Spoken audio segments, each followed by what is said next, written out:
child on here just looking a mess. Well, I'm really tired. I also want to say I recorded this video like 3 days ago and I was trying to do it on 4K and I just couldn't, I had to use the back camera. I couldn't see what I was doing. So long story short, it never recorded. So we're going to do this all over again. Bear with me. Thank you so much. Love you in advance.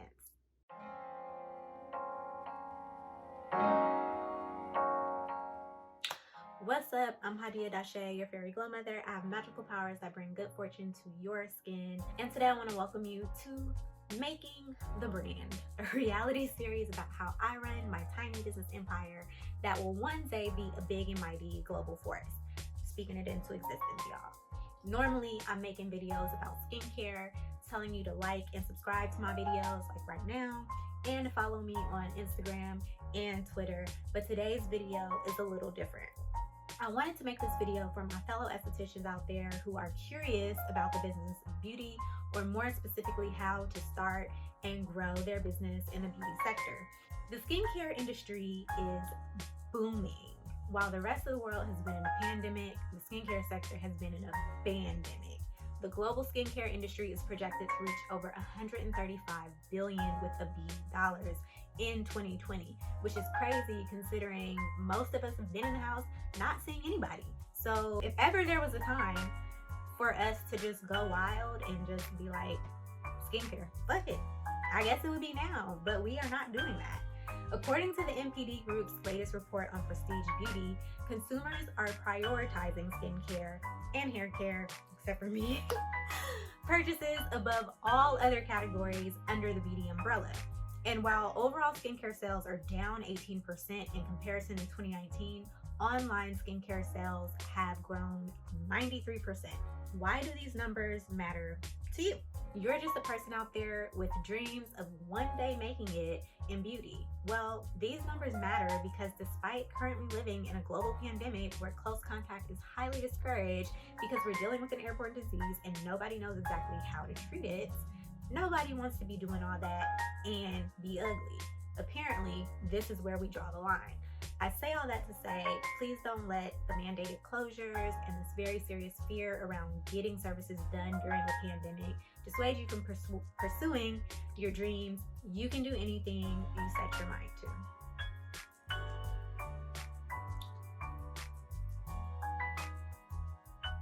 I hate when I'm watching a YouTube video about how to make money or how to start a business and people give all these tips which seem great on the surface, or start pointing you to all these tools that cost hella money, and then at the end of the video they mention how their parents gave them money to start, or how they got a loan, or how they're married and their spouse handles most of the bills.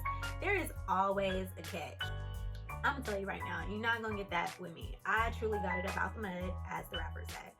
Now, that's not to say that I'm without privilege. I do have a college degree in mass media arts with an emphasis in public relations, and I was making six figures before I started my business. Full transparency. Let's talk about that degree real quick. So, I graduated from Clark Atlanta University in 2009 with a Bachelor of Arts degree in mass media arts, public relations. I feel old as it.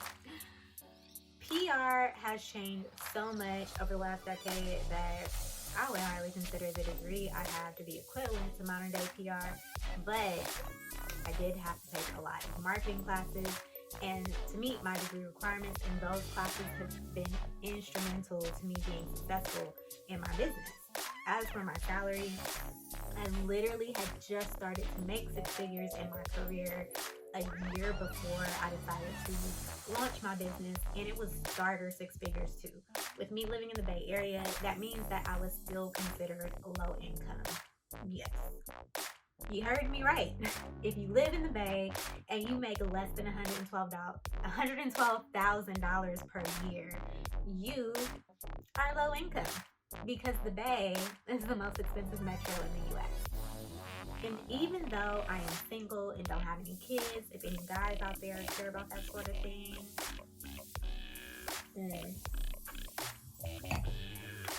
I do take care of my mother, so I do have a dependent and take care of an entire household with my salary. So when you add all those factors up, you carry the one, a bitch is broke, okay? Broke by broke, we ain't got it. So you can trust that this information is going to be useful to you if you are also starting at zero. Ready to learn how to go from 0 to 100,000 real quick? Grab your notebook and jot down all of this free game.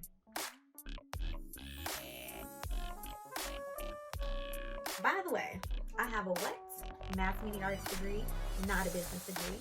So I'm not going to go into exhaustive detail over which structure to choose because I what? Stay in my lane. However, if you're curious about what would be best for you, I strongly encourage you to seek out a business consultant. First things first, you absolutely must get your business in order. This means finding your business name and registering your business as either an LLC, a corporation, or S-Corp with your state. If you have no money, you probably will want to start with LLC. Fairyglowmother is registered with the state of California as an LLC. The reason for this is because it protects me as an individual, meaning if anyone were to ever come for my company, my personal assets cannot be gone after. Also, I'm allotted better tax benefits as an LLC versus being a sole proprietor. As my business grows, it may be smarter to transfer my business to an S-Corp structure so that I too can only pay $750 in taxes and scam the government like someone else we know. I've seen videos that suggest setting your business up via LegalZoom and similar services, and honestly, that's not really necessary. It is entirely possible to do this on your own, and if you know how to read and write, you can set your business up yourself. Here's how. To start, you'll want to visit your Secretary of State's website. Here's California's. You want to navigate to the section of the site that says Biz File. This may be called something different to those outside of California, but you basically want to get to the area of the site designated to starting a business. If your state allows you to search online, you definitely want to search for your intended business name to save yourself some hassle of being denied or having to refile, etc. After you've cleared a search, you want to follow the instructions to set up your business. The form may look intimidating, but it takes less than 20 minutes to fill out. In California, you have to submit the Articles of Incorporation, which is Form LLC-1, and Statement of Information, Form LLC-12 or 12. I think they pronounce it 12. The total cost for this is $90. If you went through one of those online LLC setup services, you may have to pay $79 plus the mandatory state filing fees of $90, which makes the total $169. Once you file, it may take up to 7 business days to receive your certificate from the state, and California emails this to you with a PDF. While you're waiting to receive your certificate, which you'll need for the very next step, you'll want to head over to irs.gov and apply for an employer identification number or an EIN. This is free to get. Now, this is not mandatory until you get employees, but I'm going to explain why you want to do this now. Your personal credit has a lot to do with your business. When I started my business, my credit was poor. But to my surprise, in order to purchase some equipment, sign up for certain insurances, even finding the location, all of these things require credit checks. As you may know, every time your credit is checked, this may result in a negative impact on your credit temporarily, which makes it harder to acquire things as your business grows. This is where your EIN comes in. When financing equipment or even when you're purchasing product for retail, I'm trying to think of any other situation where this happened.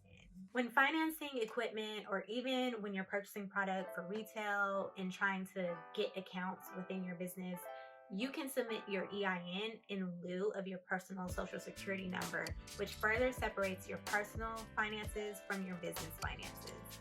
Getting an EIN is a relatively quick process. You fill out the required form and download the letter PDF that you get when you hit submit, and this contains your EIN number. You have to save this. It's super important. If you lose it, it is kind of hard to retrieve. Your EIN will also be helpful later down the line when filing your personal taxes. For more information on this, please reach out to a business tax professional because, again, I what? Stay in my lane. Once you get your LLC certificate from the state, you can now open a business bank account. I don't have a recommendation for the best bank, but most business consultants advise opening an account at the bank you already have a relationship with, which would be like your personal bank, or with credit unions. I opened my business bank account with the same bank I've had since I was born, basically. You'll need your LLC certificate, 2 forms of state or federal identification, and your EIN may also be helpful, but it won't be required. You want to establish a checking account or a merchant account with checking, and your opening deposit typically has to be at least $100, but depending on who you bank with or where you are, sometimes it's less. So far, your spending total to start your business is at $190. Okay, so you've got your LLC registered, an EIN, and a business bank account. If you are truly, really a certified broke boy, this is all you need to get started with your business. But that's not everything you need to actually run a beauty business. And there will be more on that later in another video. Right now, you've established your business so that no one else can try to steal or capitalize off of your efforts. But now it's time to start growing your customer base. And before you can make your first dollar, people have to know that you exist. Despite what anyone says, you definitely need a website. Your social media pages are not your business website. Tap your neighbor and say, neighbor, your social media pages are not your business website. Furthermore, you can be as poppin' as you want to on the gram, and then when you finally think it's time to start to get serious about your business, someone can have already snatched up your domain right on up and confuse your customers in the process. Your competitors can also see that you haven't established yourself properly online and use that as an opportunity to have an advantage over you, troll you, etc. Even not just your competitors, even haters. Haters will definitely do that to you too. So you always want to make sure you have all of your business in order, all of your ducks in a row. So get a damn website, or at the very least, get your damn domain and all of its variations if possible. Acquiring a domain name can be done for less than $20, and while the cost of building a website varies, you can spin one up very quickly for the low. I built my own website with my rudimentary MySpace and HTML email coding knowledge, and it cost me around $49 to set up and host when I was just getting started. So that brings your total to $259, kinda. You can avoid the whole $49 and just point your domain to a free blogging site, which should bring your total to $210. I cannot stress the importance of establishing an online presence enough. Depending entirely on social media pages to communicate with your audience is never a good idea. You want to lead the communication, not be dependent on what an algorithm serves. And those algorithms ain't fair. Social media is still the best way to market yourself or your business for free. Heavy emphasis on the free. Even if you don't have a place to provide services, or if you don't yet have a product to sell, you can use social media to develop an authentic audience and gain interest in your business.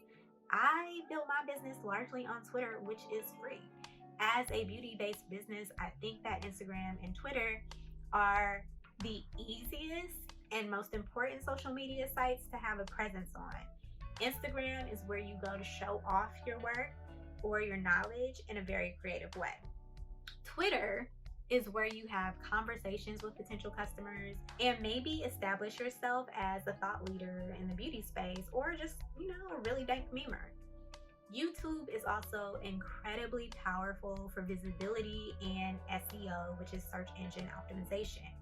SEO is basically all the things you do to ensure that when someone searches your business name on Google, in my case, that's fairyglowmother, that my actual website shows up as the first result. Video is also powerful in terms of marketing. In fact, 72% of consumers would rather learn about a product or service by watching a video instead of reading text online. And videos are also incredibly social and increase your viral potential, as 92% of people who watch a video on their mobile devices will share it. You'll notice that I kind of just started using YouTube while my business has been closed during quarantine, which brings me to my last point. Time is money. And if you don't have money, then you better have some time.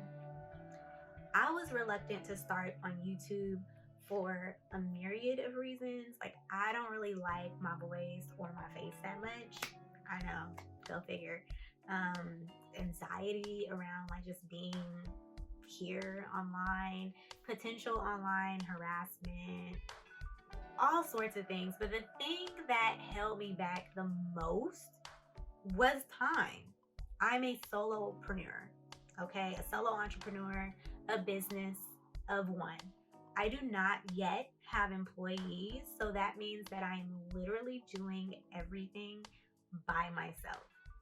I am the esthetician, the marketer, the PR department, the business manager, the accountant, the procurement specialist, the inventory specialist, the manufacturer, the quality control tester, the brand development manager, the shipping and receiving, the customer service, the graphic designer, the videographer, the editor, the producer, the contractor, this fucking DIY project I've been doing in the studio, the laundry associate, the janitor, and probably at least 5 more jobs that I'm forgetting right now.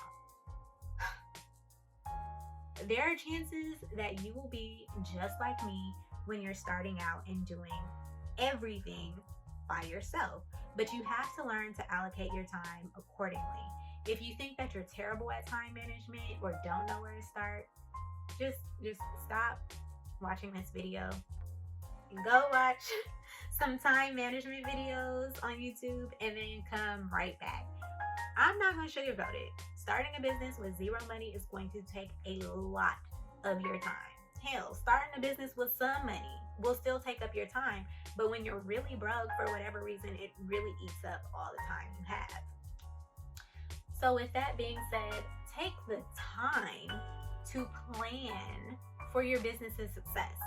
Set up an action plan to get your business started. You can get some business checklists. You can get started planning your content and just watch your business grow. But timing, so important. Planning, incredibly important. All right. If this video was helpful to you, please give it a like, leave a comment, and let me know what resonated most with you.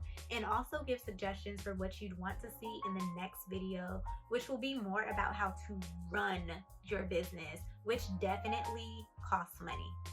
I'm just telling you that straight up right now. You could get away with this video spending, $210. That's chump change. That ain't nothing. Next video, we might get into the thousands, okay? Go ahead and subscribe to your girl, like this video, comment, tell a friend, share it. We are really trying to get up there. I'm trying to get YouTube to give me a check for what? Passive income. Thank you. Till next time, have a great and wonderful day, week, night, whatever. Peace. Nike, if you are watching this video, sponsor me. I don't really want to show my closet because it's not cute like all the other sneakerhead closets. Sponsor me. Let me be a sponsored Nike esthetician. I can do it. Holla.